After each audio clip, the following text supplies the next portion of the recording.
onda, people? No se olviden que nos vemos este 3 de septiembre en San Francisco, California, y el 10 de septiembre nos vamos a ver en Los Ángeles, California. Así que esta entrevista que usted va a ver es algo épica y la hacemos con nuestro brother Carlos Rubio. Así que hay un pequeño error de las luces y voy a aparecer un miembro de los Simpsons, pero por lo demás, escúchela, que está espectacular. Así que te veo el 3 de septiembre en San Francisco, California, y el 10 de septiembre en la conferencia de Los Ángeles. Hasta pronto. ¿Cómo están, familia del conocimiento prohibido? Hoy tenemos a nuestro brother, recién lo acabo de conocer, Carlos Rubio.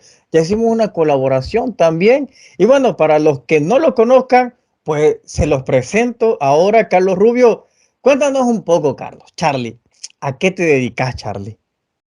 ¿Qué tal, amigo? Pues para empezar te agradezco muchísimo la invitación. Actualmente estamos desarrollando contenido para en todos mis espacios. Me encuentran como Carlos Rubio Sobrenatural en TikTok, Facebook, YouTube, Instagram. Entonces estamos trabajando temas de estos que nos interesan tanto, ¿no? Misterios, ovnis. Me he estado especializando en demonología. Y bueno, pues llevo 10 años trabajando con Jaime Maussan en el programa de Tercer Milenio y pues vamos ahí, trabajando poco a poco. Como que con Jaime Maussan es la iniciación de todo investigador. Ahí Sí. tenemos Fernando Correa, Johanan y otros más. Sí, todos salimos de ahí, es digamos que la escuela. La escuela de Maussan, sí. Es correcto. Es así. En tu programa habíamos hablado un poco de la inteligencia artificial y cómo se incorpora al cuerpo, pero muchas personas todavía no están muy asociadas al término transhumanismo. ¿Qué deberíamos de entender como transhumanismo? Bueno, es una filosofía, una corriente ideológica que busca propiamente digamos, el prefijo de trans, que implica atravesar, ¿no? Entonces, los transhumanistas tienen como intención, a partir de estos elementos ideológicos y filosóficos, intentar hacer que la humanidad vaya más allá de lo que la humanidad es. Es decir, lo que nos define como seres humanos propiamente y que nos ha definido así, pues desde siempre, probablemente desde la antigua Grecia, los transhumanistas lo que buscan es intentar romper con esta estructura de conceptos y de ideas acerca de qué es el ser humano, deshumanizar al ser humano, para empezar, que ese es un punto muy importante. Entre otras cosas, por ejemplo, como que el ser humano empieza a ser humano solo al nacer. Muchos transhumanistas piensan esto, ¿no? Cuando el individuo se encuentra en gestación dentro de su mamá, por ejemplo, no es humano. Entonces, la idea de los transhumanistas es deshumanizar a los individuos, a los seres humanos, con todas estas teorías e ideología, ¿no? Por ejemplo, también con la muerte asistida, la idea que tienen ellos es justamente eso, de que si una persona está en estado vegetal, por ejemplo, con muerte cerebral, entonces ya no es humano y tenemos la capacidad de desconectarlo porque ya no es un humano de acuerdo a ellos.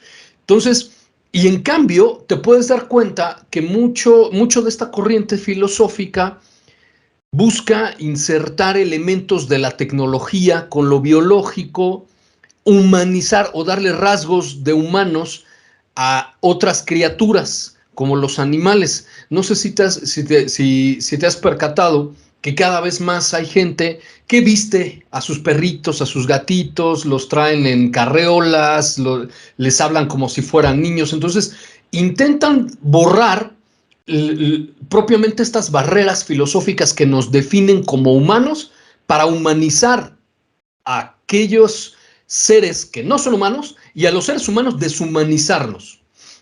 de tal manera que lo que busca el transhumanismo es más que una teoría de conspiración, brother, es toda una corriente filosófica que busca arrancar al ser humano de su propia naturaleza, desnaturalizarnos, si se puede decir así. Y entonces, bueno, ahí hay muchas vertientes, ¿no? Personas que se insertan, por ejemplo, algunos implantes tecnológicos, gente que ahora dice ser animales o se identifica como animales, o extraterrestres también. Hay gente que dice que se autodefine como un extraterrestre. Entonces, esta idea tiende a buscar que los conceptos que antes solían ser muy concretos de lo que nos definía como humanos, ya no es así. Ya es algo mucho más subjetivo, mucho más etéreo, más, vamos a decir, que las barreras se borran. Y la idea finalmente de esto es buscar trascender a nuestra especie a algo más, que todavía ni ellos saben qué es, ¿no? Ok, es interesante algunos aspectos. Por ejemplo, la primera, mientras tú no has nacido, estás dentro del proceso de gestación, no eres humano. Si estás en estado vegetal, no eres humano. Entonces quiere decir que los transhumanistas piensan que la conciencia es lo que te hace ser humano, o sea, mientras estás consciente. Ahora, aquí viene el punto del transhumanismo. También lo entendemos cuando empezamos a creer de que el transhumanismo tiene mucho que ver con colocarnos piezas ajenas a la biología. Es decir, Claro. ya ingresando en el campo de la robótica. Y aquí me surge una pregunta, y esto lo digo con todo respeto a los que usan prótesis, por supuesto. ¿En qué momento el ser humano empieza a deshumanizarse? Y en el momento en que empieza ya no a tener un brazo normal, por X o Y razón lo ha perdido, se le pone una prótesis robótica, es en ese momento que empieza a deshumanizarse, hablando en el cuerpo biológico. ¿O en qué momento pudiéramos decir, aquí ha comenzado esta persona a ser un transhumano? Sí, bueno, ahí como que no está muy claro, porque efectivamente tienes razón, prótesis ha habido siempre, ¿no? Dentaduras postizas, por ejemplo, tienen siglos existiendo. Mm, prótesis a las personas que perdieron, por ejemplo, una pierna o un brazo, cosas de ese estilo.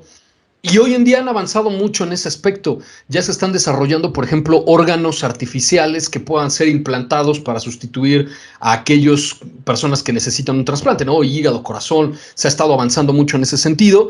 Tengo yo entendido que incluso ya hay algunos experimentos de trasplantes, por ejemplo, en cerdos, que han sido exitosos. Entonces, es un paso más allá. Pero yo creo que no tanto tiene que ver específicamente con ese tipo de prótesis, sino más bien con prótesis, me atrevería a decir, porque al final de cuentas, creo, amigo, que estamos viviendo en un periodo extremadamente subjetivo. Algunos filósofos y sociólogos lo definen como la esquizofrenia social, porque ya nadie sabe quiénes somos. Es muy difícil que la persona se autodefina o podemos cambiar de identidad a cada rato.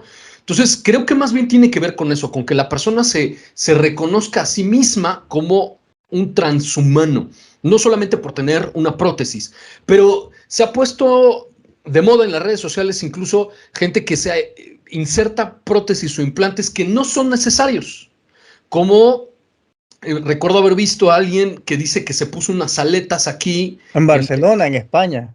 Ajá, Transespecie, eso es la transespecie, exacto, donde él ya no se siente humano, se es siente correcto. perro. Exacto, ¿no? Gente que se identifica como caballo, como quién sabe qué cosa. Entonces creo que ahí sí, ya podemos hablar de el transespecismo, porque la misma persona se autoconcibe, se siente algo diferente a un ser humano, ¿no? Y esto me parece que es muy peligroso porque incluso ha llegado al punto de personas que se mutilan innecesariamente el cuerpo. Gente que dice, no, es que yo siento como que nací o no debería tener pierna y se la mutilan de un órgano sano. Entonces es algo muy, muy delicado, ¿no? Es una línea muy delgada.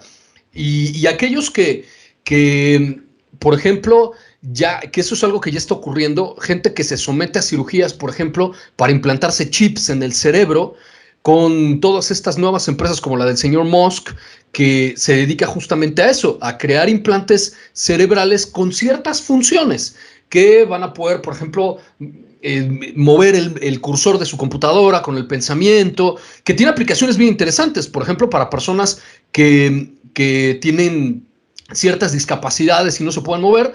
Bueno, ahí yo podría entender, pues esto les puede ayudar, ¿no? A tener una vida más cómoda o algo que no podían hacer antes. Pero cuando es innecesario, simplemente por capricho, podemos decirlo así, me parece que sí es muy peligroso lo que está sucediendo. Estamos en el umbral de este objetivo que busca, de uno de estos pilares del transhumanismo, que es, ellos llaman la inmortalidad, que literalmente es abandonar la parte biológica que inherentemente es humana. Somos, digo, por definición, el ser humano, uno de los elementos más importantes que nos define como humano es nuestro cuerpo, nuestro organismo biológico. Y ellos lo que buscan es eso, ¿no? Desprenderse de esta parte biológica y insertarse en una máquina. Entonces, que es un poquito lo que tú estás comentando, esto de los cyborgs, ¿no? Personas que quizá usan o pretenden meterse implantes en los ojos para tener otras funciones o para estar conectados a internet todo el tiempo, y que al final de cuentas, creo yo, eh, es algo muy, muy peligroso, porque eventualmente, amigo, casi parece de ciencia ficción, pero hacia allá nos estamos dirigiendo. Esto va a terminar creando dos tipos de humanos. Los humanos, propiamente como siempre los hemos conocido, como somos todos, y los transhumanos. Aquellos que tienen, por ejemplo, mayor inteligencia por estar conectados a la red todo el tiempo. No van a necesitar ir a la escuela porque lo van a saber todo, que ahora más o menos vivimos así. Uno saca el teléfono y googlea cualquier cosa o le pregunta a ChatGPT, oye, ¿cómo es esto? Y ya no necesitas ir a la escuela. Si tu hijo te pregunta algo, pues y lo googleas y le das la respuesta. Bueno, ya ni vas a necesitar el dispositivo porque todo lo vas a tener aquí. Y van a ser más fuertes que nosotros. ¿Por qué? Pues porque van a tener a lo mejor implantes en su esqueleto o un exoesqueleto que los va a hacer más rápidos, más fuertes, más aptos. Al final de cuentas, vamos a tener esta división entre aquellos que tengan la capacidad económica y el poder de tener acceso a eso, a esos beneficios y esos avances tecnológicos, y los que no, que se van a quedar rezagados. En ese punto perderíamos también, fíjate, no sé cuál es, bueno, si estás estudiando demoniología, obviamente crees en el mundo espiritual. El ser humano en sí también tiene una parte divina, y la parte divina también se estaría perdiendo si empezamos en esa filosofía, es decir, voy a ser inmortal, voy a vivir siempre aquí. Claro. ¿Y cuál es el objetivo de eso? Entonces el humano perdería, por ende, la divinidad, porque otra de las cosas que nos caracteriza es que morimos. Claro, Entonces, totalmente. esa es una de las cosas que nos caracteriza. Aparte de eso, vienen sentimientos, en donde si uno empieza a cambiarse, ya no por necesidad, sino solo porque yo quiero, porque a mí me da la gana a mutilarme el cuerpo y poco a poco volverme una máquina. ¿En qué momento se perderían los sentimientos, la fe? Ahora, esto como lo hablamos en la otra vez, vendría un nuevo Dios. Tendríamos a nuestro Dios, la inteligencia artificial, sustituyendo al Jehová, Yahvé, Alá, Shiva, todo lo que tú quieras. Empezaríamos un proceso diferente en ese caso. Y es aquí donde me vuelve a surgir esa pregunta. ¿Quién empieza con esa idea del transhumanismo? Es decir, es a partir del avance tecnológico que empezó a surgir esa filosofía. ¿O en dónde crees tú que empieza realmente al humano a intentar pensar en ¿y qué pasa si me convierto en máquina? Claro. Mire, yo soy, dentro de todas las corrientes epistemológicas que hay, yo, yo coincido más con el idealismo objetivista, Yo creo, como, no como Platón, sino como aquellos autores que dicen, para que algo exista, alguien debió haberlo pensado, debió haberlo imaginado o soñado o tener la necesidad de para poder construirlo. Siempre pongo un ejemplo, ¿no? Entonces, aquí está esta taza, no sé si se ve. Sí. Esta taza no surgió de la nada. Para que pudiera existir en la forma que existe en la actualidad, alguien debió haber tenido la necesidad de beber líquidos o no sé, de comer. Entonces dice, bueno, si yo no puedo tomar el líquido con las manos, entonces voy a crear algún objeto que no se filtre el líquido por abajo y entonces lo pueda yo sujetar y me lo tomo. Y esta cita, bueno, a lo mejor a alguien se le ocurrió, es que así es más difícil agarrarlo, entonces vamos a crearle un asa y entonces ya es más fácil sujetarla y puedo beber mi café o el agua o lo que sea. Pero alguien debió haber imaginado eso. Alguien debió haberlo construido en su mente antes para poder crearlo. En el caso de las sillas es lo mismo. Alguien en algún momento de nuestra historia dijo estoy cansado y se sentó en una piedra o en un tronco y de pronto se le ocurrió recargarse a lo mejor en el tronco de ese árbol y dijo, bueno, voy a ponerle un respaldo. Y se debió haber dado cuenta que su silla se caía si no le ponía al menos 3 patas o 4 que era más sólido, no sé. Es decir, para que las cosas existan, de algo o alguien debió haberlas creado, imaginado, soñado, haber tenido una necesidad, primero en su mente y después lo construye. Bueno, si de acuerdo a esta corriente de teoría del conocimiento, de cómo se construye el conocimiento, yo creo, amigo, que el transhumanismo primero alguien debió haberlo pensado y debió haber dicho, pues yo no quiero morir, yo no quiero envejecer, yo quiero ser joven, yo quiero ser fuerte, sano, quiero tener una descendencia con estas capacidades y estas características, que eso ya está ocurriendo en algunas partes del mundo, donde se están empezando a pedir a los niños como a la carta, como en un restaurante, ¿no? Yo quiero que mi hijo sea varón, yo quiero que mi hijo no le dé cáncer, que no le dé diabetes, que no tenga esto, que sea más fuerte, más inteligente que los demás. Y entonces, con la genética, que estamos dando nuestros primeros pasos en la manipulación genética en ese aspecto, pero tarde o temprano vamos a llegar a eso, ¿no? Quiero que mi hijo tenga el cabello rubio, pero quiero que sea moreno, pero quiero que sea que tenga un 20% más de masa muscular que los demás y por lo tanto sea más rápido y pueda ganar en todas las competencias, sea más inteligente. Entonces, eso ya está ocurriendo. Eventualmente, si esto lo combinas con la tecnología, ese es el objetivo de los transhumanistas, que al final de cuentas, bien lo dices tú, deshumanizar al humano, quitarle la esencia de lo que nos hace humanos, y las grandes corporaciones han avanzado mucho en ese sentido. El señor Ray Kurzweil, que es este gran futurista, que fue ingeniero creo que todavía trabaja de hecho en Google, que es uno de los grandes filósofos del transhumanismo y mucha gente le da mucho crédito porque lo que él ha vaticinado para el futuro ha sucedido. Es decir, no que haga predicciones así como mágicas, sino que más bien lo que el señor Kurzweil hace es prospectiva. Él dice, él se adelanta al futuro y construye un futuro y luego se va para atrás y dice, tenemos que llegar hacia allá.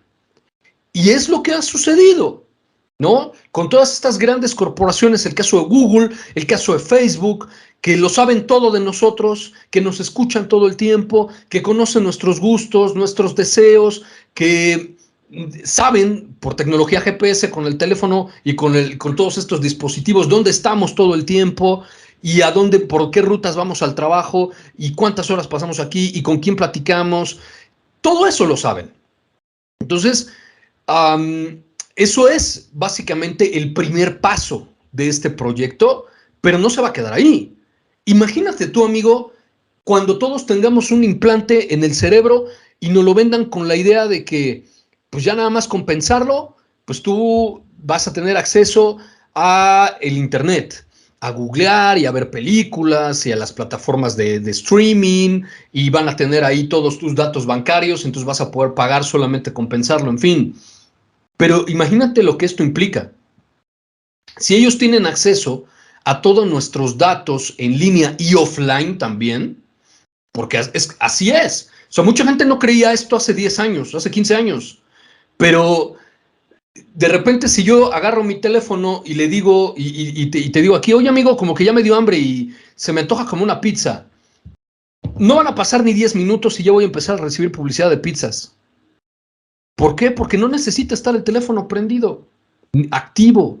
O sea, ellos tienen acceso a nuestros micrófonos, a nuestras cámaras, y mucha gente hace 10 años que hablábamos de esto nos decía conspiranoicos, están locos. Ahora saben que todo eso es verdad. Y con Siri, con Alexa, y tienen acceso a todo. Nos están escuchando las 24 horas del día, nos están viendo las 24 horas del día. Ahora imagínate cuando tengan acceso a nuestro cerebro. ¿Qué es lo que buscan ahí? Justo lo que tú estás diciendo. El deshumanizarnos, el arrancarnos estas ideas de Dios no existe y los demonios no existen y tú eres simple y sencillamente más un instrumento, primero, de consumo, para comprar. Y después, bueno, pues para cumplir los objetivos que ellos estén buscando, ¿no? Claro, vamos a perder la autonomía de pensar y la autonomía de sentir. Pero fíjate que en esto me hago varias reflexiones. Una de ellas es, ¿por qué la tecnología avanza tan rápido para ponernos implantes robóticos, pero no avanza biológicamente para hacernos, como por ejemplo, hacer crecer un brazo? Hay animales que lo pueden hacer perfectamente, les cortas la cola y les vuelven a nacer. Entonces, perfectamente, si se hubiese invertido el dinero que se invierte en la robótica para ponerte un brazo biónico, estoy seguro que ya lo hubiéramos logrado. Entonces esto me hace reflexionar que atrás de eso hay uno o varios grupos de poder económico que quieren hacer eso. Es decir, no es un pequeño sindicato de transhumanismo, es algo muy grande, un grupo de poder muy grande que está detrás de esto, de vender esta idea, en que pierdas la autonomía de pensar y ahora pienses lo que ellos quieren que tú pienses, que ya no existan esos rebeldes con causa, esos revolucionarios que tanto daño le han hecho a muchas élites. El hecho de pensar diferente causa un efecto dominó. Entonces, creo de que sí existiría uno o dos grupos de poder que están detrás de esto, de que pierdas la autonomía del pensar y del sentir, que no sea ya la oveja negra de la sociedad. No, y por supuesto que sí, y esas mismas élites que han existido siempre. Digamos que esto es parte de lo que Gramsci decía, las instituciones socializantes, esa es su función. Hacer que el individuo pierda su identidad. Por ejemplo, en los regímenes comunistas, bueno, socialistas, uno de las funciones más importantes o digamos de los objetivos más importantes de estas sociedades es desarraigar al individuo desde que es pequeño. Se lo arrancaban a la madre, por ejemplo, todavía ocurre en Corea del Norte, y desde chiquitito se lo quitan a las madres para que no genere ese vínculo de madre-hijo, que es un vínculo completamente natural y humano, además, que nos hace humanos. El sentirnos identificados con la madre, con la familia. Se los quitan desde pequeños y los meten a la escuela desde los 4 años o incluso antes y los adoctrinan para hacerlos, una, perder su identidad familiar, dos, su identidad individual. Y les enseñan que tú no vales como individuo, sino solo vales por ser un miembro de la sociedad. Ahí quien vale es el Estado. Y el Estado básicamente es el líder, ¿no? Lo fue en la Unión Soviética, lo fue en China en su momento, y ahora pues se ha desdibujado un poquito en ese aspecto, pero lo fue en Cuba también durante mucho tiempo. Que la gente se identifique con el Estado y más bien con el líder, que en ese momento está en el poder, no con la familia, no con el individuo. Si tú te das cuenta, amigo, en Occidente está pasando esto también, nada más que de forma distinta. Ahora las élites lo que buscan es desarraigar al individuo de su identidad y de su familia. Ahora, y tú lo puedes ver en las películas de dibujos animados de estas grandes corporaciones, en las series de estas cadenas de streaming, lo que buscan es que la persona deje de identificarse como varón o como mujer, que se deje de identificar con su familia, que se deje de identificar con su religión, cualquiera que sea, como esta que me estás comentando, que se deje de identificar como hijo de su Dios, como hijo de Dios, y entonces lo que quieren hacer es moldearnos para que crezcamos completamente confundidos. Yo no sé lo que soy, yo no sé si soy humano, yo no sé si soy caballo, yo no sé si soy hombre, yo no sé nada. Entonces nos quieren moldear como una masa gris. ¿Por qué? Porque esos son los que son mucho más fáciles de manipular. Efectivamente así es. Ahora, con los implantes cerebrales, ¿qué es lo que va a suceder? Yo ya no nada más voy a tener comerciales en YouTube y comerciales en Facebook, comerciales en la televisión. Los voy a tener todo el tiempo en mi cabeza. Voy a soñar con, o sea, imagínate la empresa, imagínate esto, que una empresa desarrolladora de armamento, vamos a poner el ejemplo, que pague cantidades importantes, porque además estas industrias, estos corporativos militares industriales tienen mucho dinero y mucho poder y invierten grandes cantidades de dinero en los gobiernos para poder influir. Imagínate que le pague a estas empresas de los implantes para que en tus sueños o en tus pensamientos te metan la idea de que compres armas o de que no es malo tener armas, o de que gastes tu dinero en la soda de moda, en el refresco o en la comida chatarra y te despiertes en la mañana queriendo comer eso. Claro, si yo fuera estas grandes corporaciones pagaría muchísimo dinero en esto, en meterle a la gente estas ideas, porque de hecho lo hacen. Lo hacen en el internet, antes lo hacían en la televisión y en la radio y en los periódicos. Esa es su función, es la función del marketing. Ahora, ¿cuánto estarían dispuestos ellos a pagar por meter sus comerciales y sus ideas en tu cerebro directamente? Las 24 horas del día, quizá. Claro, es un mercado muy jugoso. Y ahora, la pregunta que me decías, ¿por qué no se invierte mejor en implantes de brazos, en implantes de esto y lo otro? Bueno, creo que yo respondería por la misma razón por la que a las empresas farmacéuticas no les interesa curar el dengue o la malaria o el cólera. ¿Por qué? Pues porque las personas que se enferman de eso no tienen para pagar. Son enfermedades de países pobres. Entonces, eso no es redituable. Por eso invierten en la pastillita para la depresión, para el estrés, para la impotencia, para el no sé qué. ¿Por qué? Porque eso sí los pueden pagar. Eso sí los van a pagar personas que, pues, de alguna manera tienen la capacidad adquisitiva o en los países que tienen para pagar eso. No es negocio. Entonces, creo yo que tiene que ver también con esto. Al final de cuentas, mucho de esto se reduce a poder y dinero.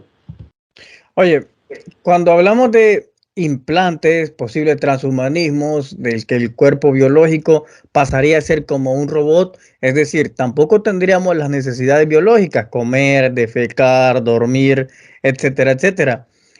¿Puedes imaginar tú un mundo sin necesidades humanas, siendo todo robot? ¿Cómo crees que sería?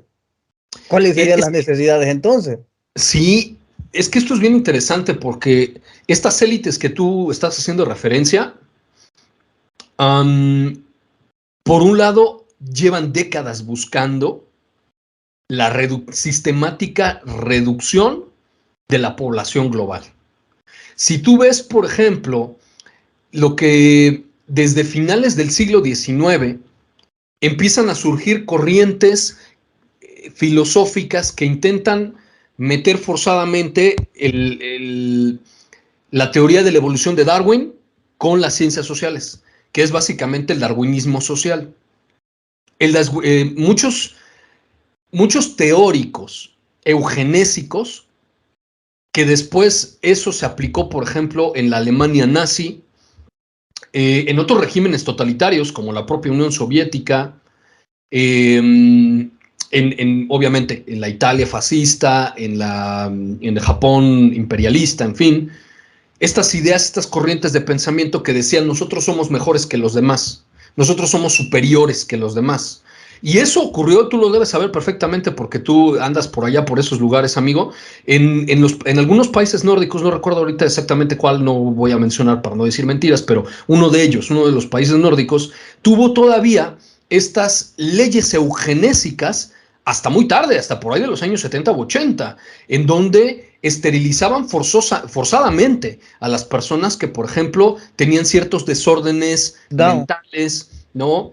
En el caso de América Latina, por supuesto, también ocurrió. Ahí está Fujimorismo, por ejemplo, que esterilizaba forzosamente a mujeres. En el caso de México se dice también, no he encontrado yo realmente elementos todavía como para decir si sí o si no, pero en muchos países esto ocurrió. Y dentro de la misma Sociedad de las Naciones, que es, digamos, el experimento anterior a la ONU, abiertamente se decía esto, que había que frenar las tasas de natalidad en América Latina y en China. Y como tú puedes ver, las Naciones Unidas siempre han promovido esto. Planificación familiar, aborto, hoy con estas otras corrientes que están muy de moda, izquierdistas, del marxismo cultural que hay hoy en día de moda, en América Latina, en Europa. ¿Qué es lo que ha sucedido? ¿Cuál ha sido el resultado de implementar estas políticas? Que las tasas de fertilidad han descendido muchísimo. Hoy tenemos, nunca en la historia se había registrado tal cantidad de esterilidad, por ejemplo, en varones. ¿Qué nos está haciendo estériles? No tengo la menor idea. Hay muchos que dicen que es la comida, que es la tecnología, que algo está sucediendo, pero nos está costando mucho trabajo tener hijos. Hoy en día también les metieron la idea desde muy pequeños a nuestras generaciones de que no debemos tener más hijos porque hay una sobrepoblación, porque se van a acabar los recursos naturales, porque ya no hay agua, porque el medio ambiente, que es esta corrientes ambientalistas, que se va a acabar el mundo. Bueno, estas élites nos han implantado estas ideas a través de organismos internacionales como la misma ONU, la CEPAL, la OEA, etcétera, el Banco Mundial, el Fondo Monetario Internacional, todas esas organizaciones, desde hace muchas décadas. Entonces, a los gobiernos les dicen, para que yo te preste dinero tienes que implantar estas políticas en tu educación, tienes que forzar a la gente a hacer esto o meterlo en los medios de comunicación, etcétera, etcétera. Entonces, eso ya lo han hecho. Eso es un plan que viene haciéndose por mucho tiempo. Entonces, de pronto tú no te puedes explicar cómo es que tenemos en nuestros países tal nivel de pobreza extrema tan alto, pero extrañamente mucha gente tiene acceso a Internet y mucha gente tiene acceso a dispositivos móviles, ¿no? El Internet móvil le ha dado la oportunidad a muchísima gente de tener acceso a Internet. O sea, es algo casi paradójico. No, tenemos mucha gente que no tiene para comer, pero sí tenemos acceso a la tecnología. Entonces, algo ahí está sucediendo. Que antenas satelitales, en casas de lámina, antenas satelitales he visto. Totalmente. O sea, a lo mejor en la sierra, en las montañas, no se tiene acceso ni a carreteras, ni agua potable, pero tienen acceso a Internet. Y tienes todos los satélites de Starlink que ahora te pueden llevar Internet a todo el planeta entero. Hombre, pues, y la gente no se pregunta, ¿por qué está sucediendo esto, no? Claro, es que vuelvo a insistir, al parecer hay una organización que quiere que avancemos tecnológicamente en un área determinada, no en cosas como te decía. Ok, avanza la tecnología para ponerte un robot, un brazo robótico, pero no uno biológico. Claro. No te llega el agua, pero te va a llegar el internet. Entonces son cosas bien paradójicas donde sea quien sea que esté detrás, no centra en suplir la necesidad del ser humano básica, sino que le está creando otro tipo de necesidades, como lo es el internet. Hay personas que, fíjate, a veces me voy lejos a montañas donde no hay internet, no me llevo el teléfono ni nada. Eso me permite desconectarme de absolutamente todo, dejo teléfonos, todo. Y claro, cuando ya regreso otra vez, incluso hasta ves el mundo diferente. Fíjate, hasta, bueno, al menos en mi caso, cada vez que vengo, agarro ya un libro, ya no agarro tanto el teléfono para leer, pero eso te vuelve a reconectar, ¿sabes? Te vuelve a humanizar Exacto, en exacto. cierta manera, porque el teléfono, te lo decía en el programa anterior, que aparentemente ese mismo grupo de poder tienen un plan muy bien trazado. Te cambian la necesidad, como hablábamos ahora. No hay agua, no hay luz, no hay comida, pero hay internet. Y ahí lo tienes. Pero también en el punto religioso, si lo quieres ver, las personas antes despertaban y lo primero que hacían es darle gracias a Dios. Pero hoy Claro. despiertan y a ver qué notificación tienen en el teléfono. Y a estar viendo y han cambiado a Dios, a su Dios, sea quien sea lo que creen. Es Sí, sí. decir, hay un plan muy bien orquestado que va. Aquí también creo que incluye mucho hablar la inteligencia artificial y el plan que al menos a lo que yo veo es como que si ese plan transhumanista o de la inteligencia artificial o de los grupos de poder, el punto es la inmovilización del ser humano. Es decir, si vos te fijas, te lo decía antes, el ser humano, lo primero que crea, una de las cosas primarias que crea para ya no movilizarse es el control remoto. Porque Mm, antes te levantabas, cambiabas, te levantabas, cambiabas. Pero de repente te da el control remoto y ya no te levantas de ahí. ¿Eh?